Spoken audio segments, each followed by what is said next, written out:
Welcome to this bonus course number 1, which is about creating an outstanding resume.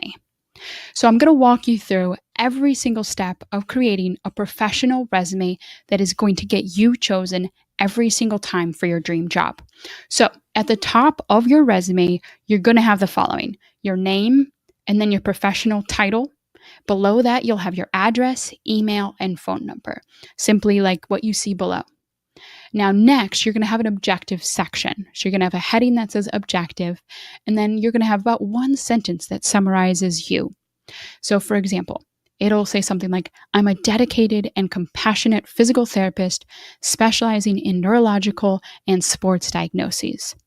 Some phrase like this is really, really helpful because what it's got a little bit about your personality, dedicated and compassionate.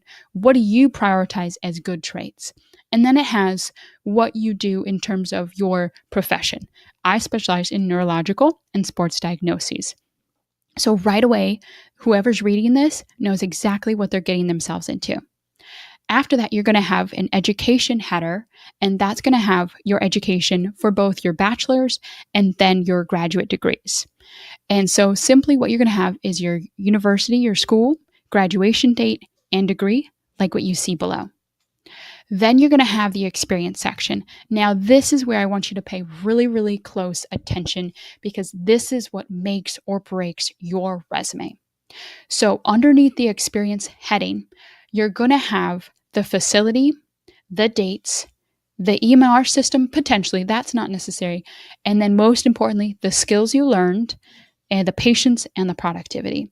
So for example, lead physical therapist, Mercy Hospital, June 2014 to current, managed a caseload of 8 to 10 people a day with high-level spinal cord injuries. In one sentence, you know exactly what I did at this position.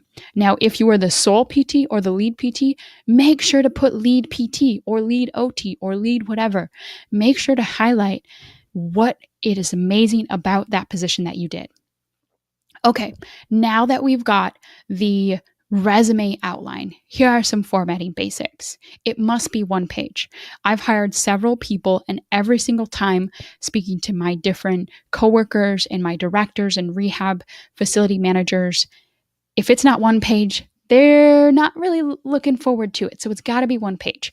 It's got to be organized and simple formatting. Make sure that someone can skim this. It has to be Times Roman or some really simple font. Don't make it fancy. Don't make it Common Sans. Make it something simple like Arial or Times Roman, size 12 to 14, something really easy to read. Bold for your headings so that they can skim, they can know easily what's going on. Make sure to spell check. It's in chronological order, so from most recent to least recent. And really, really, again, make it easy for people to skim. Now, a big thing I want you to understand that not that many people talk about is using the applicant tracking system. So this is now what a lot of companies are going to, is the applicant tracking system, where a computer is the first person to know whether or not your resume can get in the hands of the hiring managers. And so the computer will actually scan and use a tracking system to know if you meet the basic requirements. And so here's what you have to do. You have to use keywords. Whatever are the keywords in the application, make sure that you place those same words in your resume, as well as in your cover letter. You must tailor each resume to the specific job. So for example, if you have a specific job that deals more with pediatrics, then you want to try to emphasize more pediatric positions, even if they were non-clinical. So even if maybe you were a teacher in a prior life or you were a school bus driver, you can add that in. But if you're putting that you were something completely unrelated to pediatrics, then that's not going to be helpful. You have a limited space to impress your hiring manager, so tailor each resume to the specific job. So what do managers really want? I want you to think about this every time you make a resume. And that's this. Managers really want the following. They want someone that matches their experience needs. If they need a new grad, they want someone that's a new grad. If they need someone experienced, they want someone with experienced. Then, do you match the patient population? If it's a subacute facility job, then they're looking for someone that has subacute facility skills. Do you live close by? Are you going to potentially be there long term? That is huge. So if, for example, you do not live close by, then try to maybe keep out the address or just have it be the city. If you know that you're going to actually move to that place, I would put that city that you're going to move to instead of the city that you're currently at.